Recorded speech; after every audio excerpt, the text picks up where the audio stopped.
প্রিয় দর্শক, কল্পনা করুন আপনি আল্লাহর কাছে একটি দোয়া করেছেন। সেটা হতে পারে রোগমুক্তি, রিজিক, সন্তান, চাকরি বা যে কোনো দুনিয়াবি কিংবা আখিরাতের প্রয়োজনে। কিন্তু বছর কেটে যাচ্ছে, মাস কেটে যাচ্ছে, দোয়া কবুল হচ্ছে না। আপনার অন্তরে হতাশা জন্ম নিচ্ছে। কিন্তু আমি যদি আজ আপনাকে বলি, মাত্র 21 দিন নিয়মিত ইস্তিগফার করলে আপনার জীবনে এমন অলৌকিক পরিবর্তন আসতে পারে যা আপনি কল্পনাও করেননি। আজকের ভিডিওতে আমরা জানব 21 দিনের দোয়া কবুলের চ্যালেঞ্জ ইস্তিগফারের মাধ্যমে। ইস্তিগফারের মহত্তা। আল্লাহ সুবহানাহু ওয়া তাআলা কুরআনুল কারিমে বহু জায়গায় ইস্তিগফারের ফজিলত সম্পর্কে বর্ণনা করেছেন। আল কোরআনের সূরা নূহে আল্লাহ তাআলা বলেন, তোমরা তোমাদের প্রভুর কাছে ক্ষমা প্রার্থনা করো, নিশ্চয়ই তিনি অতি ক্ষমাশীল। তিনি তোমাদের উপর আকাশ থেকে প্রচুর বৃষ্টি বর্ষণ করবেন।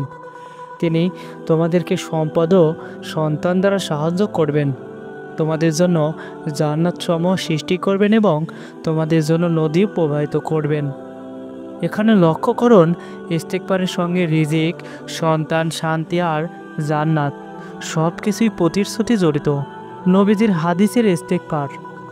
রাসূলুল্লাহ সাল্লাল্লাহু আলাইহি ওয়াসাল্লাম ইস্তিগফারের উপর অনেক গুরুত্ব দিয়েছেন।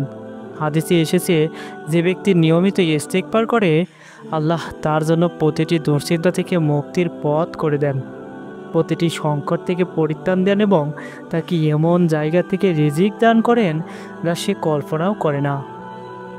আবার আরেক এক হাদিসে রাসূলুল্লাহ সাল্লাল্লাহু আলাইহি ওয়াসাল্লাম বলেন, আমি দিনে ৭০ বার বা অন্য বর্ণনায় ১০০ বারের বেশি ইস্তিগফার করি।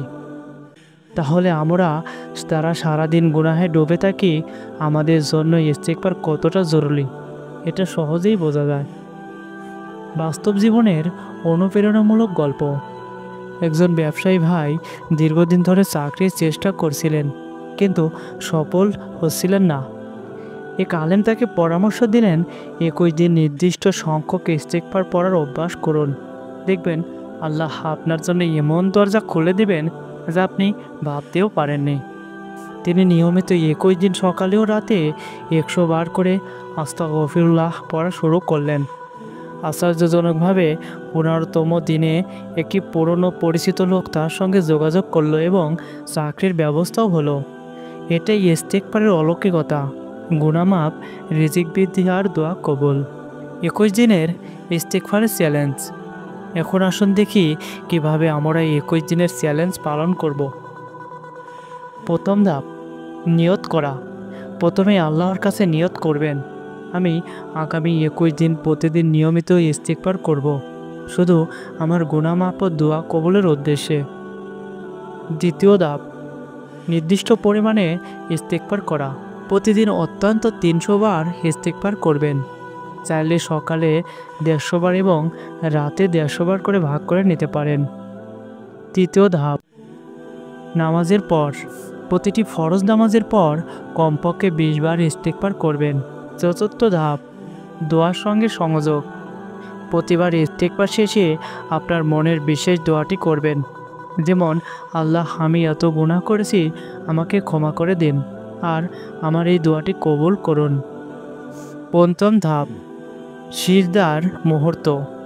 তাহাজ্জুদের সিজদায় 100 বার ইস্তিগফার করবেন, কারণ সিজদার দোয়া সবচেয়ে দ্রুত কবুল হয়। ষষ্ঠ ধাপ, 21 দিনের ডায়েরি রাখা। প্রতিদিন লিখে রাখবেন, আজ আমি কতবার ইস্তিগফার করেছি আর আমার মন মানসিকতায় কী পরিবর্তন এসেছে। সপ্তম ধাপ, আস্থা ও ধৈর্য রাখুন।